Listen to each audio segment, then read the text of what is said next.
ही सगळ्यांच्याच ओळखीची गोक्षूर या नावाची वनस्पती आहे. त्याला मराठीत गोखरू किंवा सराटा या नावाने ओळखतात. याचं सायंटिफिक नाव स्ट्रॅबुलोस टेरेस्ट्रिस असं आहे. याचे वेगवेगळे सिनोनिम्स आहेत, जसं की स्वदंष्ट, त्रिकंटक किंवा इक्षुगंधादी अशी वेगवेगळी नावं आहेत ह्याला. तरी सर्वत्र आढळते वनस्पती आणि ह्याच्यामध्ये एक छोटी व्हरायटी येते.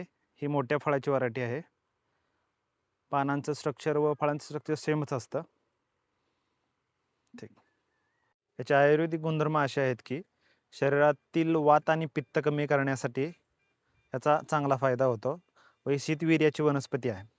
ज्या व्यक्तींमध्ये किडनी प्रॉब्लेम असतात किंवा मूत्रकोशाचा प्रॉब्लेम असतो, जेणेकरून लघवीला जळजळ होते किंवा लघवी अडकून येते किंवा अश्मारी म्हणजे मूतखडा असतो, त्याच्यामध्ये हे सर्वोत्तम काम करते वनस्पती. या वनस्पतीचा पंचांग घेऊन काढा करायचा. सकाळ संध्याकाळ 2 टाईम घेतला की तो 90% प्रॉब्लेम त्यांना सॉल्व्ह होतो. ज्या व्यक्तींना शारीरिक दुर्बलता असते, ज्यांना अंगातील शक्ती वाढवायची असते, त्यांच्यासाठी ह्याच्या फक्त फळाची पावडर 1 चम्मच संध्याकाळी दुधामध्ये घ्यायची उकळून, तर ते वाजीकरण काम करतं.